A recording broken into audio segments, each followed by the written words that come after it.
Let's take a look at how we can use a reference image as a guide to create a painting in Corel Painter 2015 without cloning or auto painting. So I have my image open here in Corel Painter. What I'm going to do is I'm going to go to Select All, I'm going to go to Copy, and then I'm going to create a new document. You can make that any size you want. You want to think about which size you're going to print this at. So I've made this 8x10 at 300 dpi, but you could use any size canvas you want. And then we're going to go to Paste in Place. You can just use Paste as well. And then I'm going to use Free Transform to scale this up so that it fits in my canvas here. Now, to avoid squashing this, you want to hold Shift and then drag this corner. Keep holding Shift and drag down the other corner, and you'll notice that holding Shift keeps this from squishing. And what I mean by squishing is if I let go of Shift, I can squish it and squash it. If I keep holding Shift, it locks it back into place. So I'm going to position it so it fills my canvas and then let go of Shift and let my pen up. It's going to look a little blocky until I click this checkbox here. And this was a really small image. You're probably going to have a better image to work with, but this was the only public domain photo of roses that I could find. And you can go ahead and name this reference. Now you want to turn down the opacity of that reference layer and keep that reference layer as the topmost layer while you paint. That'll ensure that you'll always be able to see your reference while you're painting. I'm going to keep this a little more opaque so that it shows up on your side better, and then I'm going to go ahead and start painting. Now I want all of my layers, I'm going to use layers a lot in this to separate out my colors and my shapes. These layers are all going to be below the reference layer. So I'm going to create a new layer. We can separate this by object or by color. Now you want to work from the background to the foreground. So these roses in the background should be lower in the layer order here. And then the objects that are closer in the foreground, like this leaf, would be up near the top. So let's go ahead and do this. Let's do a layer for roses background. I'm just going to do BG for short. And we can go ahead and start painting. I'm going to use the scratch board for this. I'm going to just go ahead and block in all of these basic colors first, and then add the details later. And it might help to load this as a reference image in your reference image palette. You can find that in the window menu under reference image. You can click the load button in the bottom left corner, select your reference image, and then you'll be able to see it with all of its colors. Now you don't have to use these same colors. You could of course change that, and you don't have to copy the photo exactly. This photo is just a guide. So on that roses BG layer, I know I'm going to want this general pink color. Helps if you blur your eyes and you look at your reference photo, because that'll help you see less detail. So that general pink color, I know that's going to be somewhere here in the hue. I like to pick the hue first. And then I pick the value and intensity of that color. So I'm going to go with something like that. Maybe shift it a little bit more towards purple. Let's try that and see. So now if I paint with that on these roses in the background, you'll see that I can still see my reference image. I'm not going to worry about doing detail because these are kind of out of focus. I'm just going to put in some pink blobs, which we can refine later. So that's enough for that. We'll create another layer. Let's do what's behind that. Let's do that dark black area. So we'll just call this dark. Now it looks black in the photo, but you don't necessarily have to use black. I'm going to use a really dark blue because I think that'll look a little more artistic. This is going to be the darkest value in the piece, so you want to make sure that it's pretty dark and that as you move into the foreground, all of the dark colors are lighter in value than your darkest color. So if you look in your value here, you can see this is a value of 13. So if we were to pick a dark pink for this area here in the shadow, we'd want to make sure that that is brighter in value. So I'm going to go ahead and fill in that dark area. Background, you'll notice that since this color is on a separate layer from the dark layer, I don't have to worry about painting over this pink. It's in front of this dark that I'm putting in. Now, using these layers might seem weird at first, but this is going to make it a lot easier for you to paint and make changes. And there's less risk. You know that if for some reason you don't like one of these layers, you can always change it. Let's go ahead and create another layer. We'll move that above roses BG, we'll call it roses foreground. And if we want to get that original pink color that we had there, we'll have to hide our reference image temporarily by clicking on the eyeball. And we'll hold Alt on the keyboard or Option on Mac and click to select that pink. Let's just make it a little bit brighter so that it stands out in front of the layer behind it.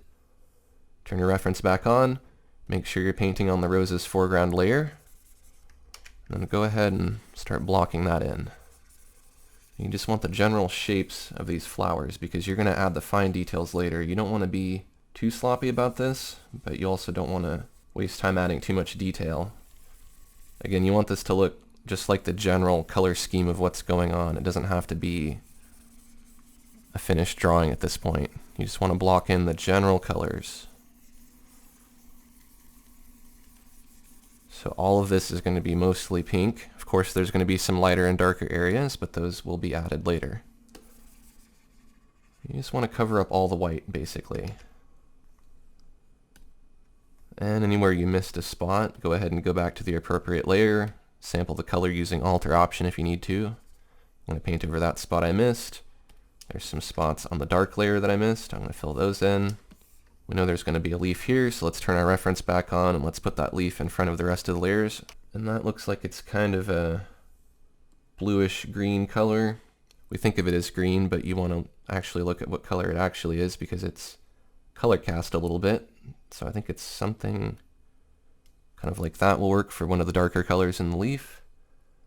This, since it's going to be a more specific shape, we want to try a little bit harder just to paint it in accurately. That'll just save us some time later having to correct that. And again, this doesn't have to be the exact same shape as the leaf in the photo. You can change this. Alright, so if we turn off our reference layer, it's not going to look like we really did much. It's just a bunch of blobs, but we're going to add more and more layers of color, and that'll help to pull this together. So we'll turn our reference image back on. Let's go to the roses foreground layer. Let's add a new layer, and let's call this roses foreground shadow. And for this, we're going to want kind of a dark reddish purple, like so. Now, as I mentioned earlier, you want it to be lighter in value than your dark color that you used. So if you need to turn off your reference layer and sample that dark color, you'll see that it's a 13. So any dark purple that we pick or dark pink that we pick needs to be lighter than that. So you want to make sure that when you pick your color, it's greater than 13, but still pretty close to it if you want it to be dark. So something like that will work. Turn your reference back on and then make sure you're painting on the roses foreground shadow layer. I'm going to use a smaller brush now, and I'm going to start putting in some of these areas here. Now you want to make sure that the strokes you use complement the direction of the flow of the object. So, you know, I'm not going to put in, like let's say here where there's these curves and lines and things, I'm following the contour of the petal. I'm not just going to paint against it in some really unnatural way like that, because in this style it's not what I'm going for. But you also want to be loose. You don't really want to spend forever focusing on the details. You want this to look kind of rough and painted if you're going for an impressionist style, and in this case I am. And I'm not going to worry about getting every single color. I'm just going to get the basic idea of this. Again, just think about it like you're blurring your eyes and you're focusing on particular colors. Right now I'm just focusing on these dark magenta or dark pink colors and just filling those in.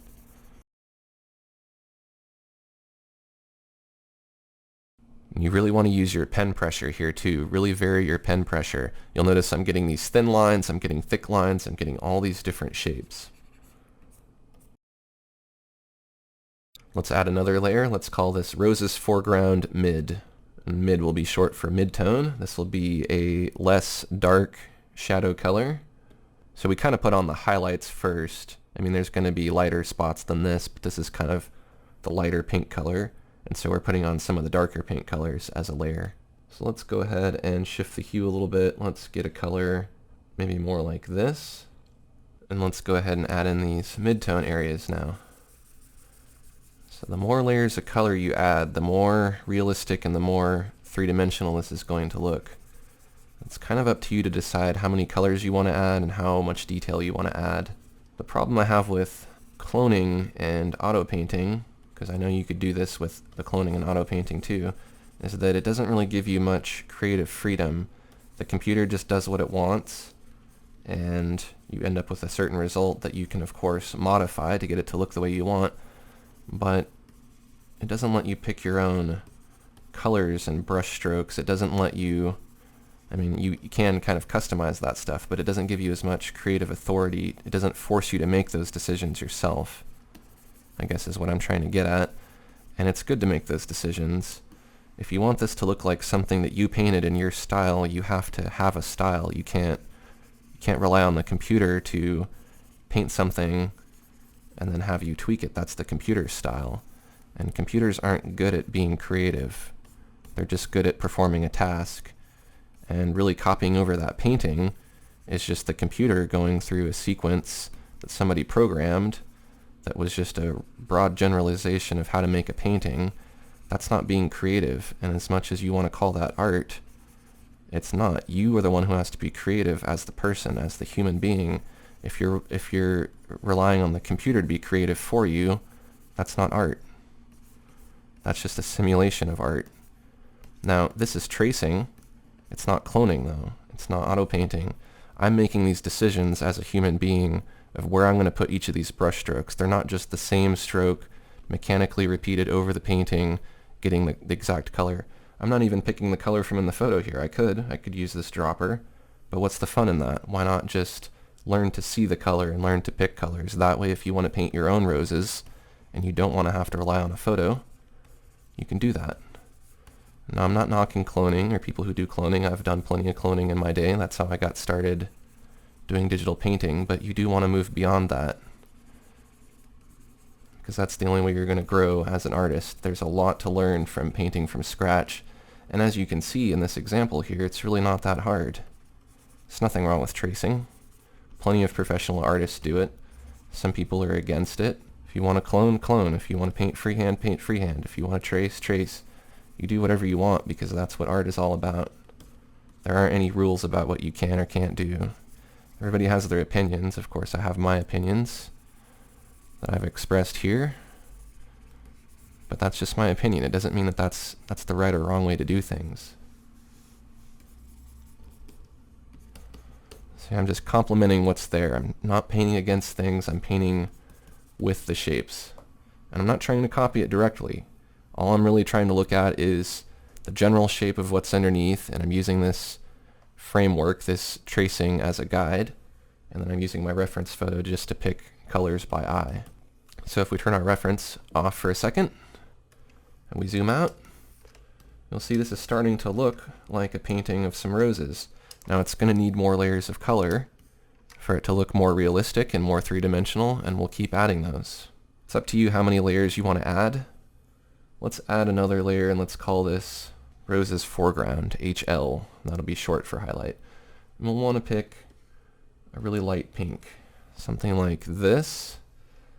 And in our photo, we'll want to look for these really light areas now, just the lightest of the light. And then switch your pink a little bit darker in value, but still keep it pretty saturated. And these will be kind of surrounding that area. If I turn off my reference photo, you can see what I'm doing. I'm going to create kind of a gradient effect when I blend this stuff. Let's add some other colors of pink in here. Let's try some of these brighter ones. Now, you don't have to keep your reference photo on at all times too. You can feel free to turn that off as you desire. Just adding a little bit more flavor here and there so that we don't have this one static color. Let's sample this pink using Alt or Option. Add in a little bit of that. At a certain point when you get more confident painting, you don't really need to use these layers so much, and we will eventually flatten these layers down to a single layer. So let's go ahead and just do that now. Let's just see how that works. We're abandoning our framework because at this point everything is so filled in and so sloppy, you can't even really see your reference image anymore when it's overlaid, so we got rid of that. It's all one layer, and now if we want to paint, we can continue adding layers if we need to, or we can just paint on this single layer image, and I think we'll do that. Let's add some brighter green to the edge of this. We add in a darker green for a shadow. Apply some vein pattern. Light highlight on that. Sample this dark purple color. Let's make it slightly less dark, and let's use this to add a little more shading. Now here I kind of know the general shape that I'm going for. Since I've been tracing over this so much, I've kind of memorized this spiral pattern. Made the observation that there's that pattern there, and now I'm trying to follow that.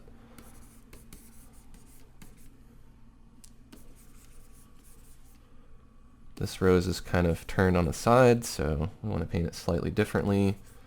Some of these are just random petals.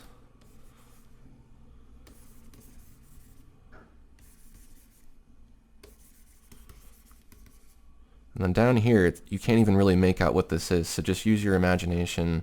Just fill stuff in. You have to fill in the gaps. That's another thing the computer can't do. It just paints things as they are. You paint things how you see them, and that's what makes art interesting. Okay, so let's zoom out and see how close we're getting to a painting. It's starting to look closer.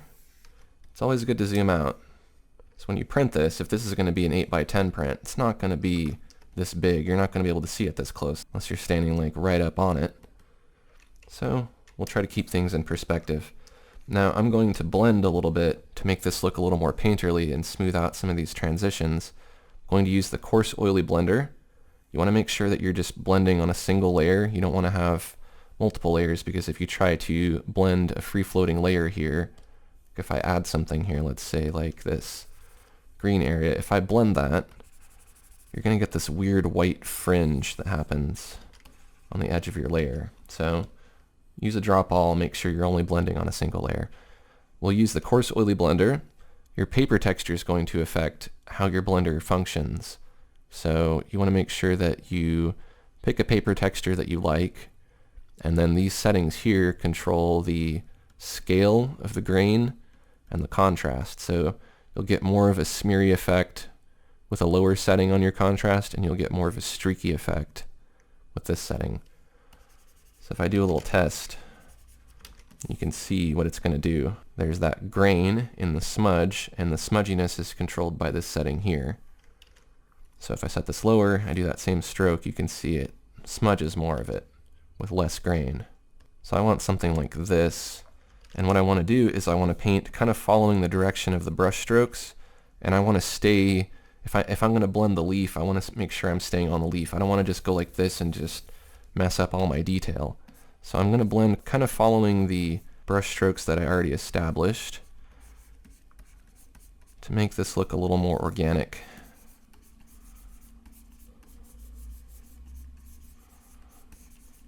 You'll see I'm being very careful about where I paint. I'm not just painting haphazardly, because you want to keep some of these sharp areas. You have to think about the form of what you're shading too. So here there's the contours of the petals. If they're going in a spiral, I'm blending kind of in a spiral direction. The most important thing though is that you don't blend away all of your detail, because you'll end up at square one where it's going to look like you didn't do anything at all. Now this is going to be an additive and a subtractive process, so we are going to have to add more paint on top of this.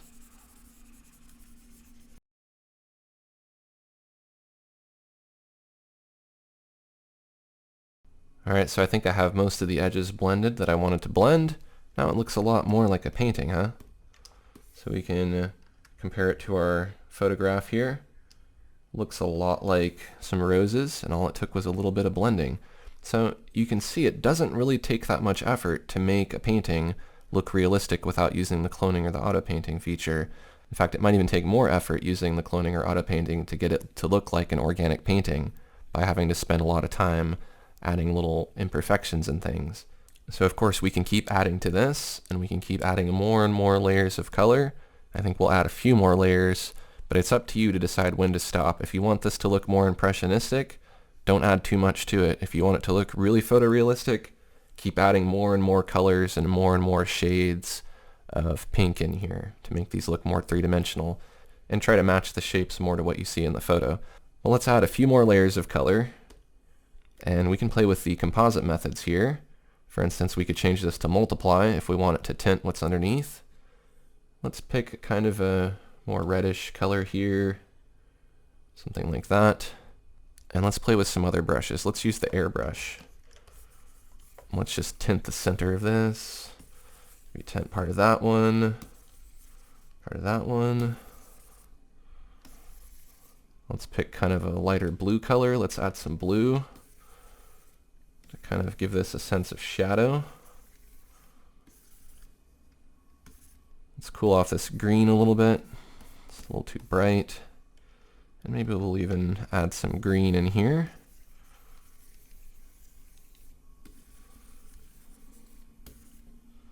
And what we can do is we can subtract from this a little bit using white. If you paint with white onto a multiply composite method, it's going to erase basically. So anywhere that you may have overpainted with that dark, you can subtract from it a little bit. If I turn that layer on and off, you can see the effect it's having. Now of course we can go through and we can blend that too. If we want this edge to look more painterly and less soft, we can go through and add more blending.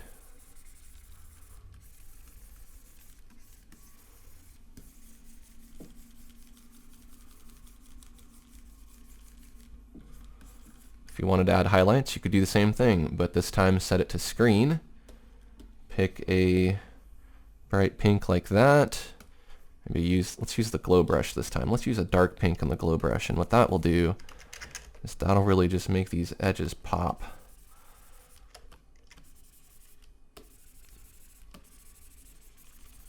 This is going to show up better on a darker area. We'll make it a little bit brighter so it pops more. There we go. Usually this brush works better if it doesn't build to light too fast, but in this case, there's a lot of light areas on the petals, so I think that's okay.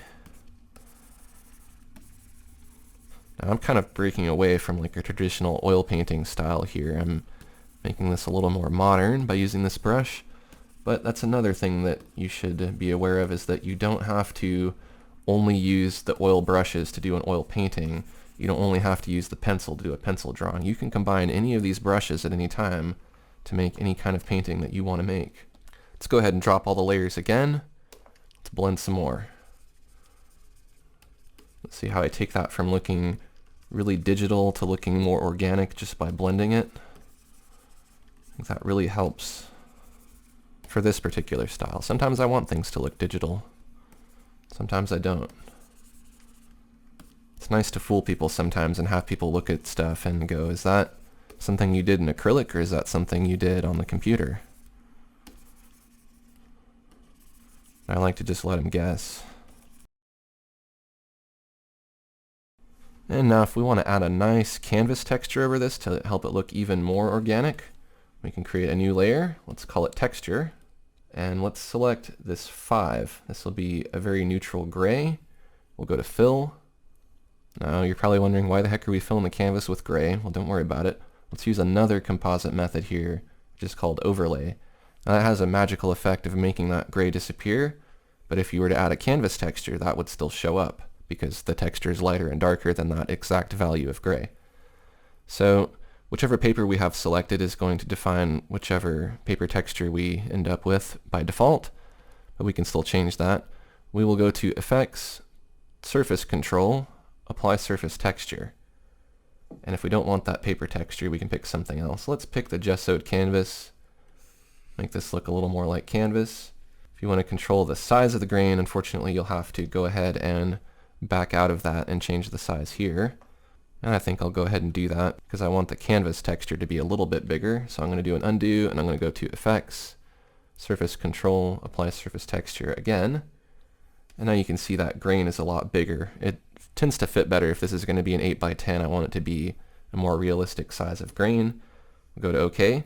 And since that texture is on its own layer, we can go back to the canvas layer, which is all the paint underneath, and we can still blend that and paint on it without worrying about covering up that texture. If you want to sharpen these edges, you can pull in some of the background, for instance, and kind of clean it up.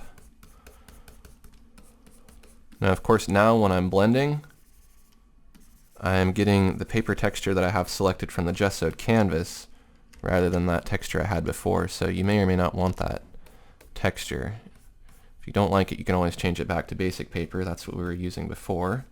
I think that looks pretty good for the paint underneath. So let's modify our texture a little bit to make it look a little bit more organic. Let's go ahead and save our artwork. You can save as a PSD or as a RIF, it's up to you. I like PSD, And we're saving because sometimes when we use masks, it can crash our computer, especially if your computer is kind of on the slower side. So we're going to do that here. We're going to create a mask. Hopefully it won't crash the computer though. Click on the mask to make sure it's selected. Select black as your color. And then we're going to use the sponge. We're going to use a pretty big sponge. We're going to paint. Now it's not going to seem like it's doing much. You're going to have to go back and forth over it a few times. But what it's doing is it's here and there, it's masking out or concealing some of that texture. So it's kind of more or less erasing it, but not erasing all of it, just little spots here and there. What that's going to do is that's going to make it look more organic, because if you were to do a painting on a canvas, once you put the paint on, it's going to cover up more or less of that canvas texture. It's not going to be so even. We can create another new layer. Let's call it texture 2. I like to add a couple layers of texture to help it look even more interesting. We'll make sure that's an overlay composite method, and we'll select that gray color, that number 5. We'll do fill. It's not going to look like anything happened because we set the composite method first, so basically it's just that gray, but it's invisible now. And let's pick a different texture. Let's pick something a little more rough, like simulated wood grain. We'll go to Effects, Surface Control, Apply Surface Texture. And it's okay if it's really rugged like that. I think I like that. We'll go to OK, and we will add a mask to that. We'll select black, and we'll use the sponge, and we'll paint away some of that. You could also use the chalk brush, you could use the airbrush, you could use any brush you want. I want it to look kind of textured, so these chalk and sponge brushes work a little bit better. Let's try the chalk. That'll do the work a little bit faster there. And you can see it's removing some of that texture, but not all of it. And then a couple places here and there makes the paint look nice and thick. And when you're done, you can go ahead and drop all your layers, and you can save this as your final version. And if you're going to post this to the web, I recommend that you save as a PNG. You'll want to save a copy of your artwork, of course. You don't want to save over your original. It's best to keep your original as a RIF or a PSD. So PNG for the web, that's better than JPEG, because JPEG can change the color of your image and ruin the quality of it because it compresses your image to make it smaller. TIFF is very good for printing. I always save my prints if I'm going to print on canvas or on paper. I'll do those with a TIFF. But if I'm posting for web, I use PNG. So I'm going to go ahead and save a copy as a PNG. Call it Roses 2, and now I can post this on the web. So there you go. That's how you can use a reference photo as a guide to do a painting that looks like a painting and not like a cloned or auto-painted photograph using Corel Painter 2015. If you found this information helpful, take a quick second to like this video and share it with your friends, and don't forget to click the subscribe button to see my new videos as I release them. Thanks for watching, and I'll see you next time.